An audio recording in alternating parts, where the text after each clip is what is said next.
오늘 말씀의 제목은 여리고 하나님의 기말 시험입니다. 기말 시험? 굉장히 불편한데요. 혹시 남자친구 아이들은 시험 본다고 끝나고 막 울고 그러진 않거든요. 근데 나중에 들어보니까 여자아이들은 시험 끝나면 우는 애들이 꼭 있다 하더라고요. 그리고 꼭 우는 애들은 한 개 틀렸어 이러면서 막 우는 애들이죠. 10개 틀린 애들은 안 우는데 한두 개 틀린 애들이 운다고 합니다. 그런 생각 해봤어요? 시험을 왜 보죠? 시험. 여러분 시험 보죠? 이번에 우리 중학교 아이들은 이제 2학기부터 시험을 보기 시작합니다. 축하합니다. 우리가 시험을 보는 이유가 뭔가요? 왜 시험을 보죠? 100점 맞으려고 시험 보나요? 100점 맞으면 시험을 잘 본 거고 한 40점 혹은 80점 맞으면 시험을 못 본 건가요? 시험은 어떻게 평가를 위한 겁니까? 아이들은 수능 시험을 보면 그 점수로 대학을 가죠. 근데 원래 시험이라는 개념은 역사 속에서 시험이라는 개념은 물론 합격 불합격을 따지기 위한 것도 있지만 학교에서의 시험은 내가 부족한 게 뭔지를 점검하기 위해서 하는 게 시험입니다. 예를 들어서 내가 수학 시험을 봤어. 수학 시험을 봤는데 내가 곱셈은 곧잘해. 근데 나눗셈은 틀려. 그러면 시험을 봤는데 곱셈은 다 맞고 나눗셈을 틀렸으면은 내가 나눗셈을 잘 몰랐구나. 이해를 못했구나라고 깨닫게 되는 거죠. 그래야 그 다음 공부를 할 수 있어요. 그래서 저 고등학교 때 생각해보면 시험 끝나면 선생님이 가장 많이 틀린 문제들은 꼭 다시 풀어준 분들이 있었어요.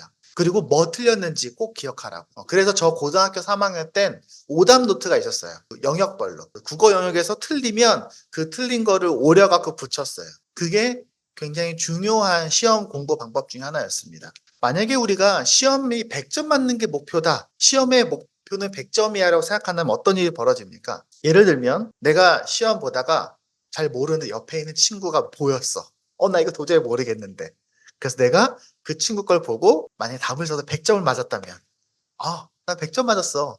기뻐할 일입니까? 아니요. 그 사람은 자신이 나눗셈을 잘 못한다는 사실을 모르고 지나가는 거예요. 그러면 그 다음 수준의 공부를 할 수가 없어요. 왜냐하면 그 다음 수준의 문제는 곱셈과 나눗셈을 다 잘 할 수 있는 사람이 풀 수 있는 문제가 그 다음에 나오거든요. 이걸 바로 잡으려면 어떻게 해야 됩니까? 시험을 다시 봐야 돼요. 시험을 다시 봐야 내가 뭘 틀리는지 알 수가 있습니다.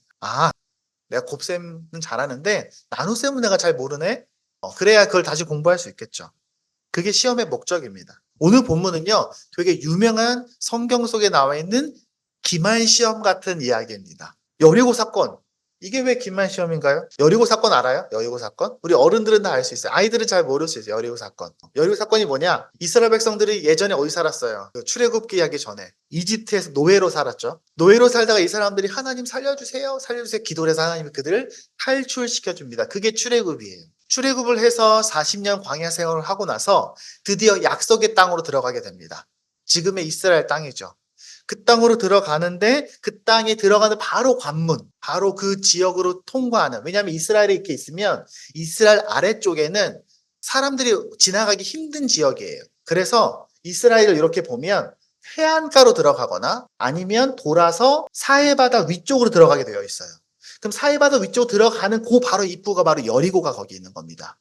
여리고를 통과하면 그때부터는 그 안에 바로 예루살렘이 있습니다. 그러니까 여리고를 무너뜨려야 정복해야 이스라엘 땅으로 들어갈 수가 있어요. 근데 여러분은 아마 기억날 겁니다. 이때에 이스라엘 백성들이 저걸 어떻게 너무너무 크고 강한 성인데? 라고 할 때에 하나님이 아주 독특한 방법을 제시합니다. 납득하기 힘든 방법을 제시해요. 굉장히 희한한 얘기를 합니다. 원래 어떻게 싸워야 됩니까? 여리고의 약점이 뭘까? 여리고성의 약점은 여긴 것 같아. 거기를 이렇게 잘 공략해서 뭔가 그 지역에 뭔가 특별한 전략에 맞는 걸 세워야겠죠? 그리고 어떻게 됩니까? 그 성을 잘 차지하면 뭘 해야 됩니까? 그 성에 있는 물건들을 잘 가지고 우리 걸 가져러 와야, 그래야 우리가 그 다음 싸움도 싸울 수 있고 병사도 사기가 오르고 하는 겁니다. 그게 전쟁에서 제일 중요한 거예요. 상대를 알고 나를 알고 전략을 세운다. 두 번째, 그 땅을 정복하면 거기 있는 물건들을 내가 가진다. 그래야 계속 전쟁을 치를 수가 있어요. 근데 하나님 이 두 가지 다 이상한 지침을 내립니다. 첫 번째, 너네 전략대로 싸우지 말고 어떻게 싸워야 되냐? 여리고성을 뱅뱅 돌아. 하루에 한 바퀴, 두 바퀴, 세 바퀴, 그리고 마지막 6째 날에는 7바퀴를 돌아. 7째 날에는. 그러고 나서 소리를 우악 질러. 그러면 이길 거야. 그게 무슨 소리예요? 이상한 방법이죠. 그리고 두 번째, 그러면 너희가 그 땅을 정복하게 될 텐데 들어가서 아무것도 손대지 마. 그건 다 하나님 거야. 너네가 가지면 안 돼. 이 두 가지 지침을 내립니다. 둘 다 굉장히 이상한 지침이에요. 이길 수도 없고 이겨도 아무런 도움이 안 되는 희한한 전술입니다. 근데 바로 이것이 바로 하나님의 기말 시험입니다. 한번 말씀 한번 읽어보겠습니다. 그게 무슨 말인가? 자, 같이 한번 읽어볼게요. 2절부터 제가 다 읽으면 좋지만 많으니까 먼저 6장에서 이 부분만 읽어보겠습니다. 네, 천천히 따라 읽어보세요. 자, 시작. 주님께서 여호수아에게 말씀하셨다. 내가 여리고와 그 왕과 용사들을 너희 손에 붙인다. 너희 가운데서 전투를 할 수 있는 모든 사람은 엿새 동안 그 성 주위를 날마다 한 번씩 돌아라. 제사장 7명을 순양 뿔 나팔 7개를 들고 궤 앞에서 걷게 하여라. 이 궤는 이제 언약궤를 말하는 거예요. 이스라엘의 그 하나님의 임재를 상징하는 그 상자. 2회째 되는 날에 너희는 제사장들이 나팔을 부는 동안 성을 7번 돌아라. 정리하면 하루에 한 바퀴 나팔을 불면서 한 바퀴, 두 바퀴 돌고 마지막 7번째 날에는 7번 도는 거예요. 총 몇 번 도는 거예요? 그러면은 13번 도는 거예요. 5절에 볼까요? 제사장들이 순양불 나팔을 한 번 길게 뿌 불면 백성은 그 나팔 소리를 듣고 모두 큰 함성을 질러라. 그러면 성벽이 무너져 내릴 것이다. 그때의 백성은 일제히 진격하여라. 좀 뛰어넘어서요. 너희는 전멸시켜서 바치는 희생제물에 손을 댔다가 스스로 파멸당하는 일이 없도록 주의하여라. 너희가 전멸시켜서 바치는 그 제물을 가지면 이스라엘 지는 너희 때문에 전멸할 것이다. 모든 은이나 금, 놋이나 철로 만든 그릇은 다 주님께 바칠 것이므로 거룩하게 구별하여 주님의 금고에 넣도록 하여라. 자, 어떤 지침인지 아시겠죠? 굉장히 희한한 전술을 쓰는 거예요.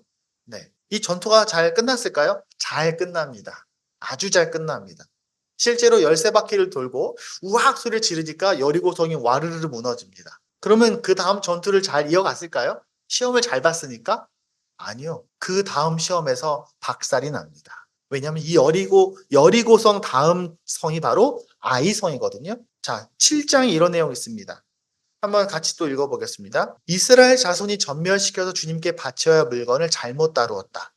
아까 뭐라 그랬어요? 그 물건 가지면 안 된다고 했잖아요. 유다 지파에서 세라의 증손이요 삽디의 손자요 갈미의 아들인 아간이 전면시켜서 주님께 바쳐야 할 물건을 가져갔기 때문에 주님께서 이스라엘 자손들에게 진노하셨다. 근데 이걸 모르죠? 이스라엘 백성들은. 여호수아가 여리고에서 베델 동쪽 베다웬 곁에 있는 아이성으로 사람들을 보내면서 그들에게 올라가서 그 땅을 정탐하라고 지시하니 그 사람들이 올라가서 아이성을 정탐하였다. 그들이 여호수아에게 돌아와서 이렇게 말하였다. 자, 지금 이스라엘 사람이 어떻게 됐습니까? 힘이 나겠어요. 신이 났어요. 자신감이 생겼습니다. 모든 백성을 다 올라가게 할 필요가 없을 것 같습니다. 2,000명이나 3,000명만 올라가도 아이성을 칠 수 있습니다. 모든 백성이 그 성을 치느라고 다 수고할 필요가 없을 것 같습니다. 성 안에 있는 사람들의 수가 얼마 되지 않습니다. 백성들 가운데서 약 3,000명의 그리로 올라갔다. 그러나 그들은 도리어 아이성 사람에게 패하여 도망쳐왔다. 아이성 사람은 이스라엘 사람을 36명쯤 죽이고 성문 앞에서부터 스바림까지 추격하여 비탈길에서 그들을 쳤으므로 백성의 간담이 서늘해졌다. 망했습니다. 굉장히 어렵다고 생각했던 여리고성은 소리 질러서 무너뜨려서 잘 이겼는데 그 다음에 아주 작고 힘없는 아이성에서는 박살이 납니다. 문제가 드러난 거죠. 뭐가 문제였을까요? 이스라엘 백성이 기말 시험을 잘 못 본 겁니다. 무슨 얘기냐? 이제부터 제가 할 얘기를 잘 들어보시기 바랍니다. 자, 지금 우리가 얘기하고 있는 이 두 개의 전투, 자, 잘 따라오세요. 여리고성과 아이성이 있어요. 이 두 개의 전투는 한 쌍입니다. 여리고성 전투를 잘 치르면 아이성 전투를 잘 치를 수 있을 거예요. 여리고는 굉장히 크고 강한 성입니다. 여리고가 왜 크고 강한 성이냐면은 여러 가지 이유가 있는데 여리고는요, 인류 역사상 가장 오래된 도시 중에 하나예요. 실제로도 마찬가지입니다. 근데 나중에 이제 고고학적으로 이 땅을 발굴했을 때 여리고 지대가 오래전에 외부로부터 안쪽으로 성벽이 다 무너지고 그리고 그 지역에 큰 지진으로 성이 무너졌던 고고학적인 기록들도 있습니다. 그리고 그 뒤로도 여리고는 세워졌다가 무너지고 세워졌다가 무너지고 하는 여러 가지 기록들이 있었습니다. 그만큼 여리고는 이 가나안 땅에서 중요한 성이에요. 두 번째 아이성은 작은 성입니다. 근데 하나님께서 이 이들에게 두 가지 지침을 줬어요. 처음에. 다시 한번 얘기하지만 첫 번째, 아주 독특하지만 특별한 순서를 따라야 된다. 이거 너무 잘했어요. 두 번째 뭡니까? 전리품을 가지지 말아라. 전리품은 뭐냐면 전쟁에서 이겨서 이익으로 얻은 물건을 말하는 거예요. 전리품을 가져가지 마라고 말하는 거예요. 근데 먼저 여리고 싸움이 끝났을 때, 이 싸움이 이겼을 때 아간이라는 사람이 일부를 가져가서 자기 집에 숨깁니다. 근데 이거는 단지 개인의 문제가 아니에요. 이스라엘 전체의 문제입니다. 이스라엘이 이 시험을 잘 못 본 거예요. 지침대로 하지 않은 겁니다. 그리고 두 번째 실수를 합니다. 뭡니까? 아까 처음에 저 뭐라고 했습니까? 여리고성 처음 시작할 때 하나님 뭐라고 하냐면은 하나님께 질문합니다. 어떻게 이 싸움을 싸우죠? 하나님이 이렇게 말합니다. 내가 시킨 대로 하면 돼. 이 여리고성을 너희 손에 붙였어 라고 말합니다. 성경에 있는 고유 표현이에요. 너희 손에 이걸 붙였어라는 말은 너네가 이길 거야 라는 말이에요. 그 뒤로 계속 나와요. 이런 표현들은. 근데 아이성이 싸울 때 아까 뭐라고 잘 기억해 보세요. 그런 말이 있었나요? 없어요. 성경에서는 이스라엘 백성이 그 뒤에 모든 싸움에서 계속 하나님께 물어봅니다. 하나님 이거 싸웁니까? 어떻게 싸웁니까? 계속 물어봐요. 근데 이 아이성만은 그렇게 물어보지 않아요.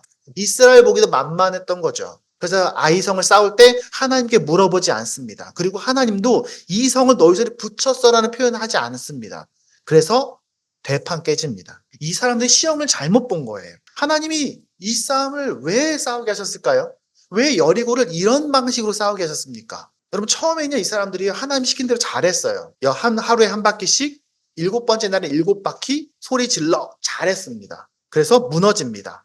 근데 그때 무너질 때 이스라엘 사람들 기분이 어땠을까요? 완전 신난다 했겠죠. 마치 6바퀴 돌고 마지막 날 7바퀴 돌았을 때 자기들의 그 걸음이 뭔가 의미가 있었다고 생각했을 것 같아요. 그리고 소리를 막 지르니까 무너집니다. 야, 우리가 함성을 질러도 성이 무너지네? 그들은 그때 잘못 배웠어요.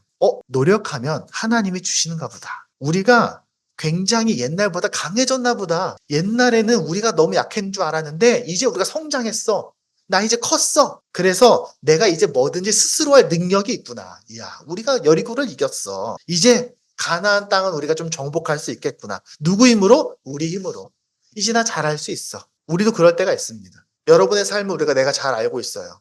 우리 교회 엄마 아빠들은 제가 처음 만난 게 거의 한 20년도 더 됐어요. 여러분의 20대 초반 때부터 봤어요. 어떤 멤버들은. 그러니까 거의 20년 전부터 여러분이 살아온 거를 대충은 봤어요. 얼마나 열심히 살았는지 제가 잘 알아요. 그리고 그 어려운 순간들을 얼마나 잘 지나왔는지 제가 곰곰이 생각해보면 기억이 나요. 그래서 전 여러분이 자랑스럽습니다. 왜냐하면 너무너무 잘 살아왔거든요. 여러분 우리 중학교 우리 아이들 중고등부 아이들은요 엄마 아빠가 참 열심히 잘 사는 분이라는 것을 자랑스러워해도 돼요. 정말 훌륭한 삶을 살았어요. 그런데 우리가 그런 어려움들을 잘 극복하고 승리하고 성장한 후에 잘못 배우면 안 돼. 뭘 잘못 배우냐? 나 잘 살아왔구나. 나 잘 살 수 있구나. 나 스스로도 바른 선택을 하고 바른 결정을 하고 바른 방향으로 나아갈 수 있구나. 야, 나 잘할 수 있는데? 그거 틀린 말은 아니에요. 전 여러분 잘할 거라 생각해요. 하지만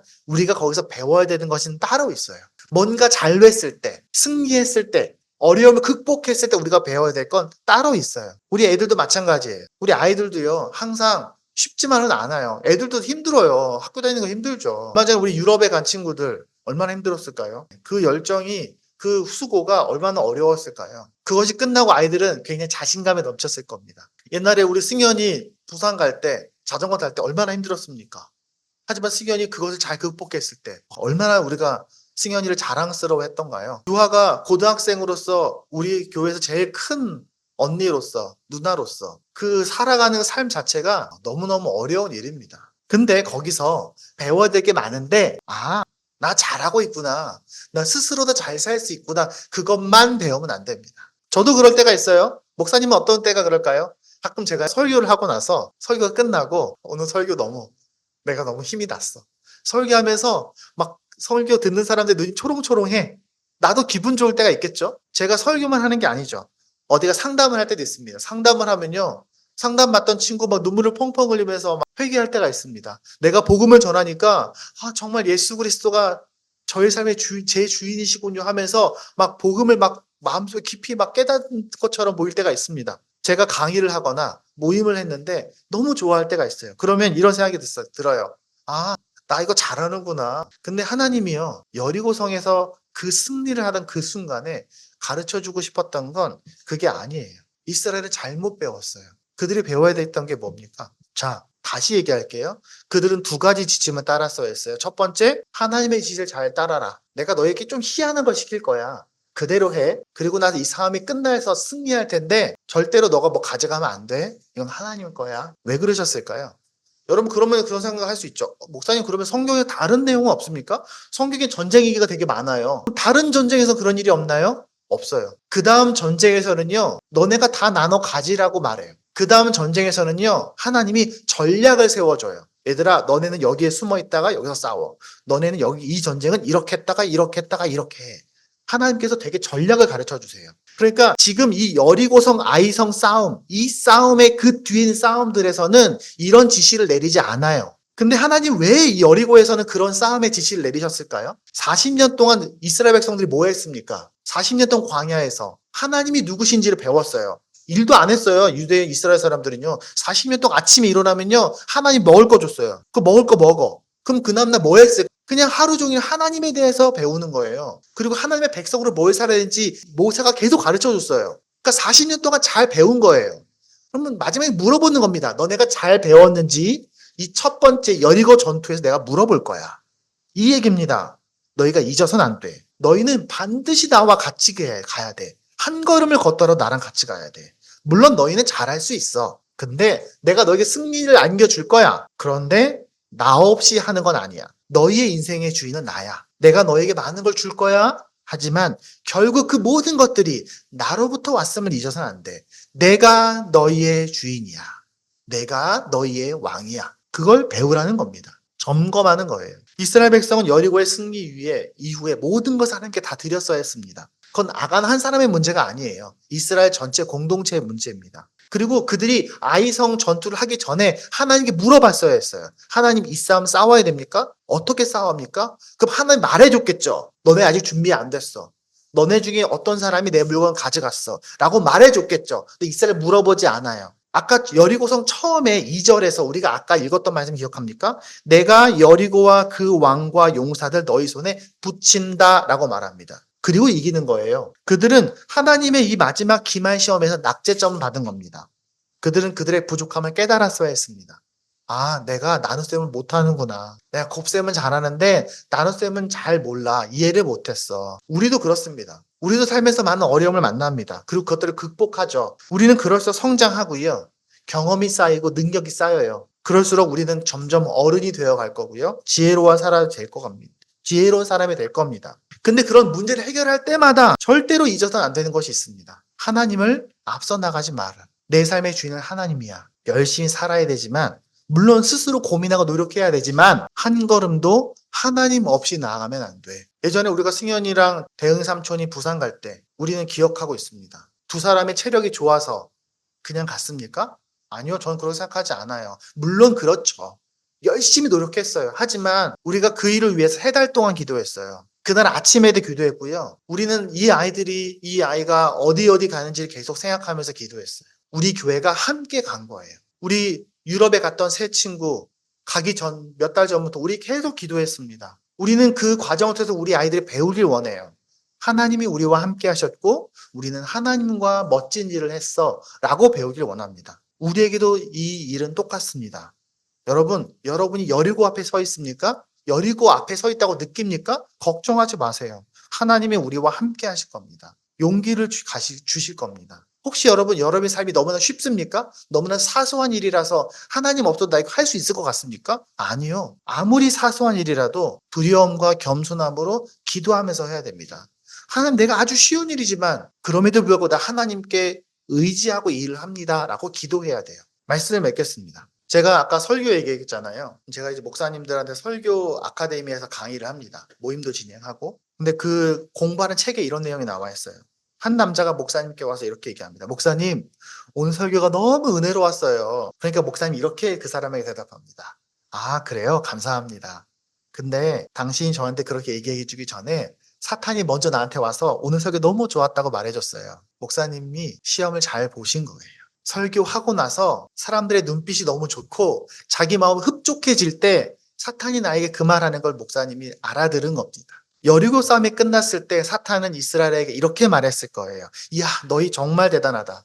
너희 정말 잘했다. 하나님이 주시는 규칙도 너는 너무 잘 지켰어. 이제는 그 누구도 너희를 함부로 못할걸? 이제 너희는 그 다음 싸움도 다 이길 수 있을 거야.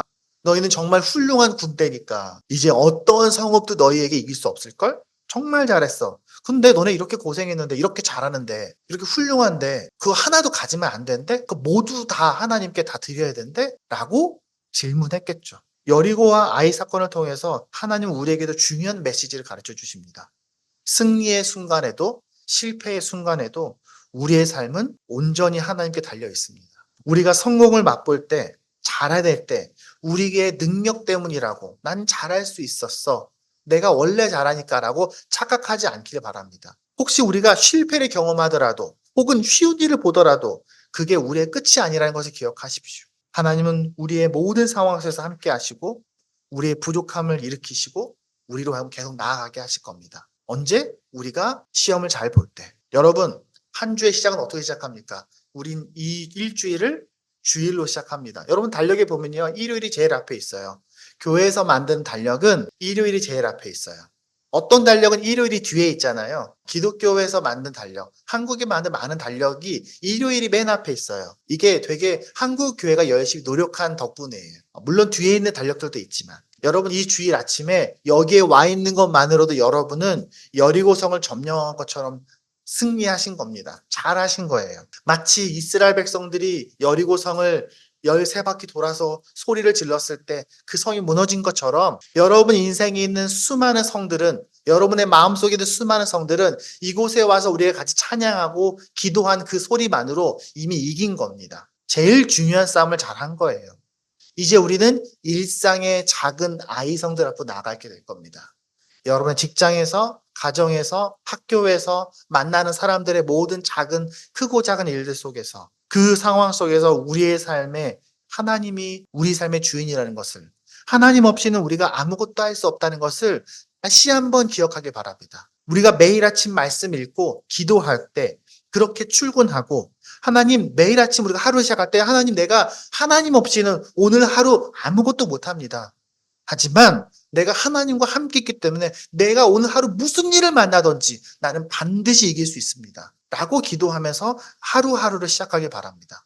우리 아이들도 그렇게 하길 바랍니다. 우리가 구원받은 것이, 우리가 하나님의 자녀가 된 것이 그 모든 것이 하나님으로부터 왔다는 것을 감사하면서 고백하면서 그렇게 우리가 우리의 일상 속에 있는 아이성들로 나아가길 바랍니다. 자, 우리가 아까 읽었던 말씀은 아이성에서 폭망하면서 이야기가 끝났죠. 그 다음 얘기가 어떻게 됐을까요? 이스라엘 백성들은 아이성을 이기지 못했을까요? 6장에서 여리고 싸움을 싸웠지만 7장에서 망합니다. 그럼 8장엔 무슨 얘기가 있을까요? 바로 그 다음 얘기입니다. 8장 1절입니다. 주님께서 여호수아에게 말씀하셨다. 그 전에 뭐가 있을까요? 7장 제일 뒤에 이스라엘이 함께 하나님 앞에서 회개하는 장면이 나옵니다. 그리고 이렇게 이야기합니다. 그때 하나님이 여호수아에게 말씀하셨다. 두려워하지 말아라. 겁내지 말아라. 군인들을 다 동원하여 아이성으로 쳐 올라가 보거라. 보아라, 내가 아이의 왕과 백성과 성읍과 땅을 내 손에 넘겨주었다. 그리고 28절 이렇게 말합니다. 여호수아는 아이성을 불질러서 황폐한 흙더미로 만들었는데 오늘날까지 그대로 남아있다. 여리고에서 얘기했던 말씀과 똑같습니다. 우리의 일상이 그렇게 하나님과 함께 매일매일 그 아이성들의 싸움을 이기는 그런 우리가 되길 바랍니다. 함께 기도하겠습니다.